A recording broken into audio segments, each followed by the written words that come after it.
Hello बच्चों, क्या हाल चाल सबका? सब बढ़िया एकदम। Again welcome student your on YouTube channel concept of chemistry. कैसे हो आप सब? पढ़ाई अच्छी चल रही है ना सबकी?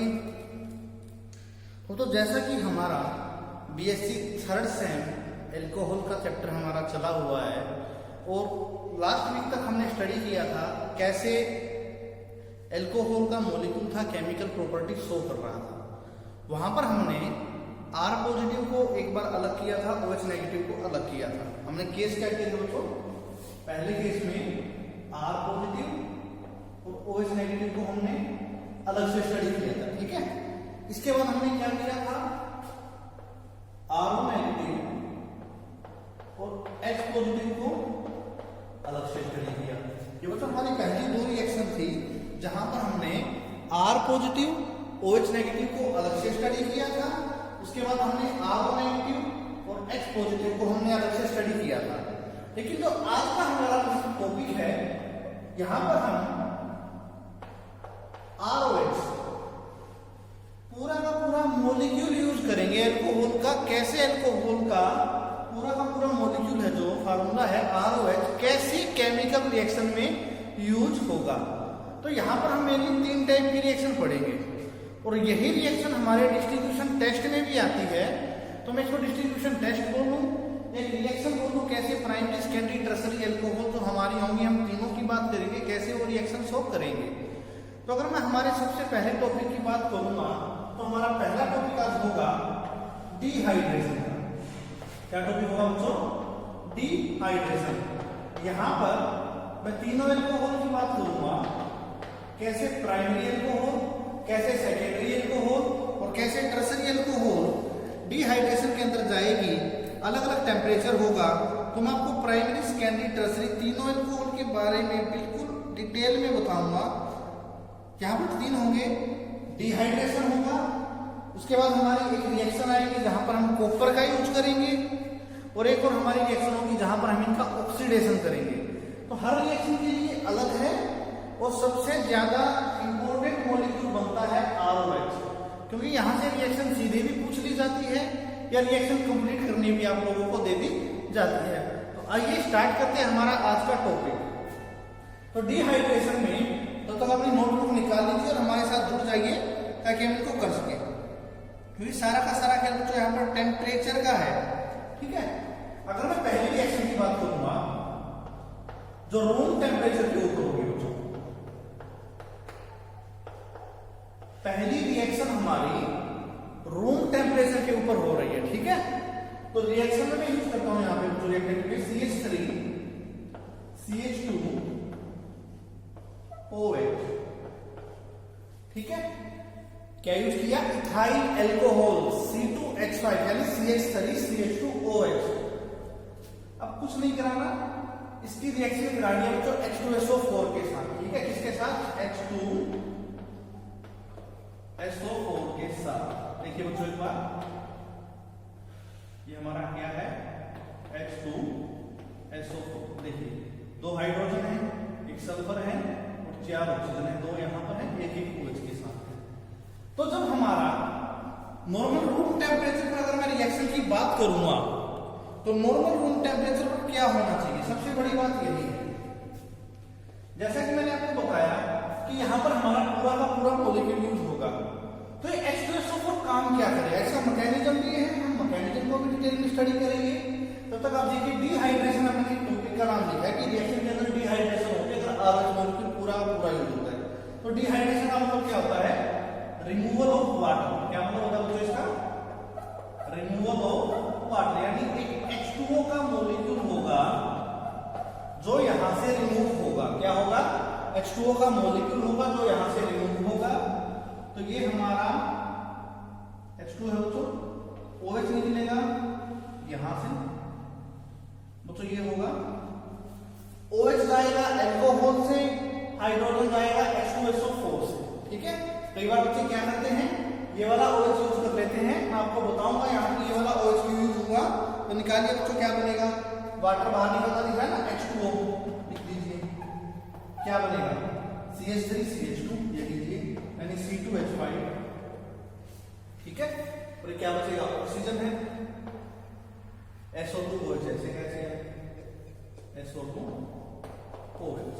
यानी हमारा क्या बना बच्चों, हमने सारे को जोड़ दिया वाटर निकालने के बाद, CH3 CH2O SO2 OH, ये हमारा बनेगा ethyl hydrogen sulphate, hydrogen sulphate क्या बनेगा बच्चों, इथाइल हाइड्रोजन सल्फेट। ठीक है बच्चों, ये हमारी पहली सिंपल सी रिएक्शन थी, जहां पर अब देखिए बच्चों कैसे पता लगेगा कि ये ऐसा है, यहां पर या तो बच्चों ये वाला ऑक्सीजन या ये वाला ऑक्सीजन, देखो कभी भी ऐसे ये पता ना, बिल्कुल सिंपल तरीका बता रहा हूं, हर रिएक्शन के अंदर यूज होता है। जब भी वाटर निकालना हो, यहाँ भी OH है यहाँ भी OH है, तो बच्चों नॉर्मल सी बात याद रखो, ऑक्सीजन के दो आइसोटोप हो गए, ऑक्सीजन 16 और ऑक्सीजन 18। ठीक है, NMR स्टडी होगी जो आप फिफ्थ सेमेस्टर में जाके पढ़ोगे, NMR, उसके बारे में बेसिक ये याद रखो, वो इन आइसोटोप के बारे में स्टडी करता है। तो इन दो में से एक ऑक्सीजन क्या हो सकता है, ऑक्सीजन 18 होगा, दूसरा ऑक्सीजन 16 होगा। यहाँ पर ये वाला ऑक्सीजन 18 यूज किया गया है, इसकी स्टडी की गई थी एक्सपेरिमेंटल, ये वाला ऑक्सीजन 16 यूज किया गया है। जब हमारा प्रोडक्ट बना तो हमने पाया यहाँ पर ऑक्सीजन 18 वाला है, तो 18 वाला तो ये था ना ऑक्सीजन 18 आइसोटोप, तो वो हमारा आइसोटोपिक इफेक्ट या आइसोटोपिक स्टडी से पता लग जाता है कि कौन सा यहाँ पर हमारा यूज होगा। ठीक है, तो ये दोस्तों रूम टेम्परेचर की बिल्कुल सिंपल सी रिएक्शन वाटर में मूव करना है। ठीक है, सेकंड केस में बनता है बच्चों, तो टेम्परेचर 413 केल्विन हो जाएगा, एट टेम्परेचर 413 केल्विन, तब यहां पर क्या होगा, यहां पर इतना याद रखना है, देखिए पहले में तो एक यूज किया, अब ये दूसरा है, तो यहां पर दो मॉलिक्यूल यूज करेंगे किसके, इथाइल अल्कोहल के। देखिए CH3 CH2 OH, यानी कि यहां पर एक्सेस में यूज हो जाएगा, HO CH2 CH3, यहां पर टेम्परेचर 413 केल्विन, वाटर बाहर निकालना है, निकालिए। अब बच्चों देखो दो लेके चलते हो ना, यही क्या बनेगी, एक ऑक्सीजन 16 होगा, एक ऑक्सीजन 18 होगा, मैं यही निकाल देता हूं, ये देखिए पहले वाले से OH निकाल दिया, दूसरे वाले से हाइड्रोजन, तो प्रोडक्ट में ऑक्सीजन कौन सा जाएगा, इसका जाएगा। तो ये देखते क्या पता लग जाएगा, ये वाला कौन सा ऑक्सीजन होगा, ऑक्सीजन 18 का आइसोटोप होगा। देखिए क्या बनेगा, CH3 CH2 और तो उसका है OCH2 CH3, इसका नाम सोचिए बच्चों क्या होगा, ROR ग्रुप, सोचिए CH3 CH2O CH2 CH3, ether है ना, और कौन सा ग्रुप है बच्चों, इथाइल, तो क्या नाम होगा, डाई इथाइल इथर, क्या नाम होगा बच्चों इसका, डाई इथाइल इथर, क्या नाम होगा, डाई इथाइल इथर। तो बच्चों ये हमारी दो रिएक्शन थी जो हो जाती है रूम टेम्परेचर पर 413। यहाँ पर अगर आप चाहो तो H2SO4 जो हमारा कंसंट्रेटेड होता है उसकी प्रेजेंस में रिएक्शन हो जाती है। ठीक है, उसके बाद बच्चों हमारी लास्ट रिएक्शन बचेगी, तब तक आप दोनों को देख लीजिए। ऑक्सीजन 18 आइसोटोप बच्चों हमारा ये था, और यहाँ पर भी हमें कैसा मिलेगा, ऑक्सीजन 18। ये आपको एग्जाम के अंदर 16 18 लिखने की जरूरत नहीं है, मैं आपको बता रहा हूँ कि आप OH ये वाला निकालो या OH ये वाला निकालो, कहां से वाटर किस में से H निकलेगा, किस में से OH, ये कहानी उसके लिए थी, आइसोटोपिक इफेक्ट के लिए। अब बच्चों लास्ट रिएक्शन बचती है हमारी, सोचिए क्या होगा, जब हमारा टेम्परेचर इंक्रीज हो जाए, इसके बीच में हो 433 से 443 केल्विन के बीच में अगर हमारा टेम्परेचर होगा, किसके बीच में, 433 टू 443 केल्विन के बीच में टेम्परेचर होगा, तो यहां पर एक ही मॉलिक्यूल यूज होगा, CH3 CH2 OH, टेम्परेचर जो हमारा 443 केल्विन, क्या रिमूव करोगे, वाटर रिमूव कीजिए बच्चों। कैसे लिख करोगे इसको, देखिए वाटर रिमूव कर रहे हैं, दिख रहा है नीचे H और H ना, ये यही है, देखो बच्चों CH3 मैंने हाइड्रोजन को अलग लिख दिया, CH2 OH यहाँ पर लिखा था, अब की बार नीचे लिख दिया, तो यहाँ से ये वाटर निकल जाएगा बच्चों। ठीक है, क्या बचा, CH2 डबल बॉन्ड CH2, क्योंकि ये वाला बॉन्ड यहाँ पे चला जाएगा। ठीक है, मैं बता देता हूँ, ये वाला बॉन्ड यहाँ पे जाएगा, ये लो CH2 डबल बॉन्ड CH2। तो बच्चों ये था हमारा डिहाइड्रेशन पूरा मॉलिक्यूल यूज हो रहा है। तो बच्चों एक बार आप इसको देख लीजिए, ध्यान से नोट कर लीजिए, फिर मैं आपको बहुत ही ट्रिकी कंसेप्ट बताने जा रहा हूँ। यहाँ पर हम क्या कुछ करेंगे, टेबल बनाऊंगा आप लोगों के लिए ताकि आपको पता लग जाए यहाँ पर क्या कुछ होगा। मैं दोबारा बता रहा हूँ क्या कुछ होगा। देखिए बच्चों हमारे पास 3 टेम्परेचर होंगे, at room temperature, at 413 kelvin, at 4332, 443 kelvin, ठीक है।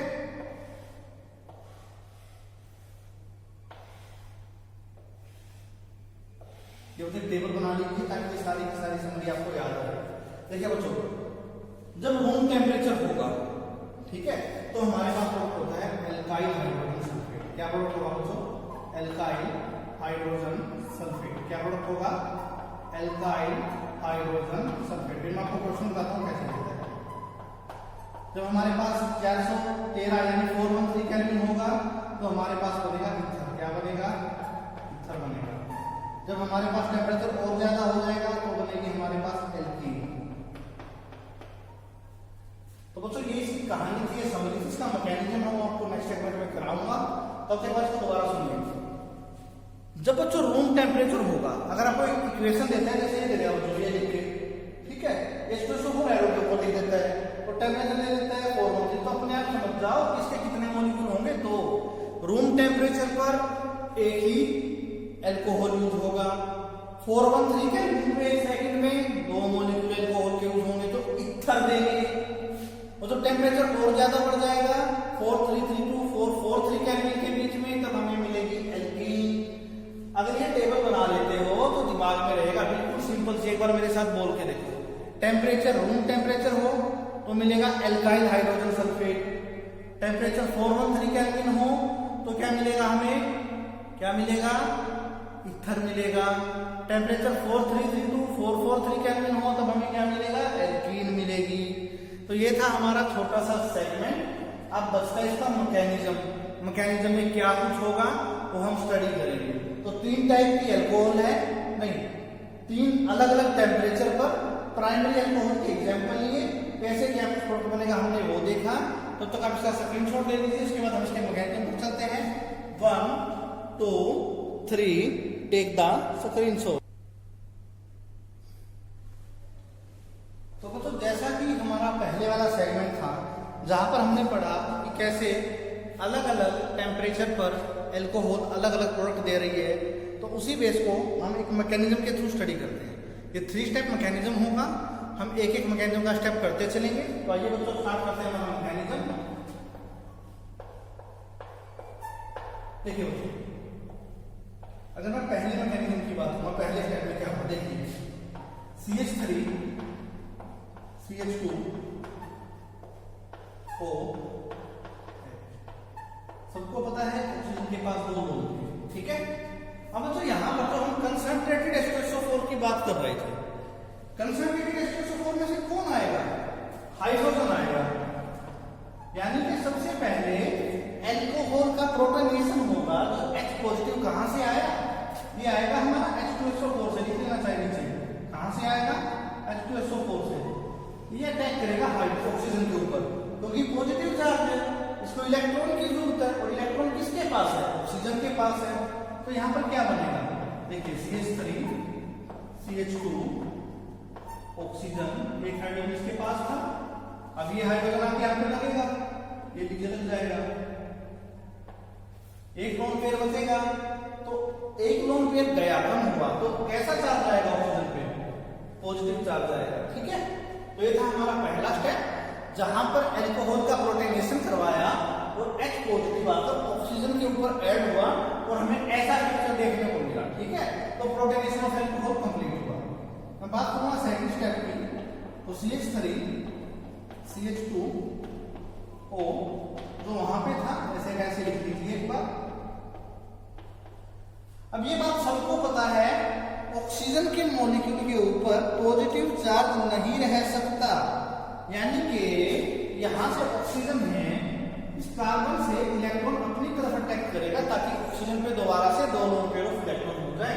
तो जैसे ही इसके ऊपर जाएगा, देखिए ऑक्सीजन हाइड्रोजन हाइड्रोजन को दोबारा से 2 लोन पेयर के साथ यहाँ से वाटर बाहर निकल जाएगा। अब इलेक्ट्रॉन इसके पास गए तो कैसा चार्ज कैरी करेगा? Positive charge. ये क्या बनाएगा? CH3 CH2 positive. यानी कि सेकंड स्टेप में वाटर का तो रिमूवल होगा, साथ के साथ फॉर्मेशन होगी कार्बोकैटायन की। अगर मैं इसकी बात करूंगा तो ये है हमारा इथाइल कार्बोकैटायन। क्या नाम है बच्चों इसका? Ethyl carbocation. यहाँ पर किस चीज की फॉर्मेशन होगी बच्चों? कार्बोकैटायन की फॉर्मेशन होगी। अब बच्चों बात करते हैं इस कार्बोकैटायन की। अब कार्बोकैटायन क्या करेगा? देखिए बिल्कुल सिंपल तरीका बताऊं आपको। CH2 यहाँ पर बच्चों पॉजिटिव चार्ज है ना, ये मैं रिएक्शन मैकेनिज्म करा रहा हूं। वैसे तो ओवरऑल कॉमन होता है सबके लिए, लेकिन ये जो स्पेसिफिक मैंने बताया है, ये मैंने बताया है तो हमारा टेम्परेचर कितना हो 433 to 443 केल्विन। तो हमारा टेम्परेचर कितना हो 433 से 443 केल्विन के बीच में हो, तब ये मैकेनिज्म परफॉर्म हो रहा है। अब उसमें क्या बना था याद करो लास्ट सेगमेंट में। रूम टेम्परेचर पर एल्काइल हाइड्रोजन सल्फेट, 413 केल्विन पर ईथर बनी, और 433 to 443 केल्विन पर एल्कीन बनी। एल्कीन तो ऐसे बन सकते हैं कि यहाँ से एल्केन पॉजिटिव, देखो H2SO4 में से H पॉजिटिव आया एल्केन कैटालिस्ट, तो उसको कहीं तो चलिएगा ना, तो H पॉजिटिव यहाँ से जाएगा, ये वाला डबल बॉन्ड यहाँ पे, ये नीचे बन जाएगा CH2 double bond CH2, alkene हमारे पास आ जाएगी। एल्कीन का नाम है यहाँ पर इथीन, और जो H पॉजिटिव हमने स्टार्ट में यूज किया था वो रिमूव हो जाएगा। अब दो बातें ध्यान से, ये कहां से आया? H2SO4 से। जो हाइड्रोजन ऐड किया वो आया H2SO4 से, वो हाइड्रोजन यहां पर आया, वो हाइड्रोजन वाटर में निकल गया।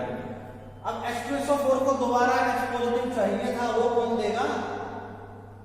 हमारा कार्बन देगा अल्कोहल का, R ग्रुप एल्काइल ग्रुप से मिलेगा। तो ये हमारा मैकेनिज्म था, सिंपल सा मैकेनिज्म है। एक बार इसको देख लीजिए, कुछ एक दो पॉइंट इसके बारे में बचते हैं, मैं आपको बताता हूं।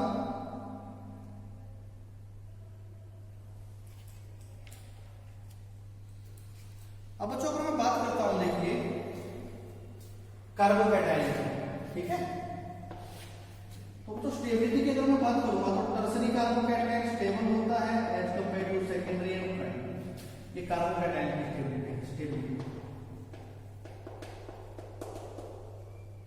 इसकी बच्चों कार्बोकैटायन। तो यानी कि टर्सरी जो कार्बोकैटायन है वो बहुत जल्दी प्रोडक्ट देगा, क्योंकि उसके पास इलेक्ट्रोनेगेटिव ग्रुप बहुत ज्यादा है। तो यही कहानी अल्कोहल के केस में फेवरेबल होगी, अल्कोहल के केस में भी यही है। टर्सरी अल्कोहल सबसे पहले एल्कीन देगी, टर्सरी अल्कोहल सबसे पहले एल्कीन देगी, सबसे ज्यादा रिएक्टिव होगी, क्योंकि यहाँ पर कार्बोकैटायन वाला ऑर्डर है। क्वेश्चन आपसे पूछा ये वाला ऑर्डर कैसे ठीक है, तो ऑर्डर में सिंपल सी बात बतानी है। मैकेनिज्म में हमें क्या पता चला? कार्बोकैटायन बन रहा है, और जब कार्बोकैटायन बनेगा तो कार्बोकैटायन कौन सा स्टेबल? टर्सरी। तो टर्सरी अल्कोहल ही क्या होगी? तो सबसे पहले प्रोडक्ट को देगी। तो ये था तो हमारा मैकेनिज्म, बिल्कुल सिंपल सी इसकी कहानी थी। इसके अंदर ऐसा कुछ भी नहीं है जो आप ना स्टडी कर पाओ, ना समझ पाओ। तो मैकेनिज्म सिंपल सा है, इसको आप एक बार देखिए, दो बार देखिए, आपको समझ में आ जाएगा। तो बच्चों इसके बाद हमारी दो प्रॉपर्टी और बचती है, इस चैप्टर को जल्दी खत्म करने की कोशिश करेंगे ताकि हमारा रिमेनिंग सिलेबस है वो भी जल्दी से जल्दी कवर हो जाए। तो बच्चों तब तक आप इसका स्क्रीनशॉट ले लीजिए, और अगर अभी तक चैनल को सब्सक्राइब नहीं किया है तो चैनल को सब्सक्राइब कर लीजिए। वीडियो अच्छी लगती है तो लाइक कीजिए, प्यारा सा कमेंट कीजिए, हाँ सर मुझे समझ में आ गया, ताकि मुझे पता लग जाए हाँ हमें जो मैं यहाँ पर आपको डिलीवर कर रहा हूँ, जो आपको सिखाना चाहता हूँ, आपको समझ में आ रहा है। इसके अलावा अगर अभी तक आपने चैनल को सब्सक्राइब नहीं किया है तो सब्सक्राइब कर लीजिए, और अपने दो दोस्तों को कम से कम ये वीडियो जरूर शेयर कीजिए, ताकि उनको पता लगे कितने आसानी से यहाँ पर हम सिलेबस को कवर कर रहे हैं। तब तक बच्चों आप इसका स्क्रीनशॉट ले लीजिए, 1 2 3 टेक द स्क्रीनशॉट।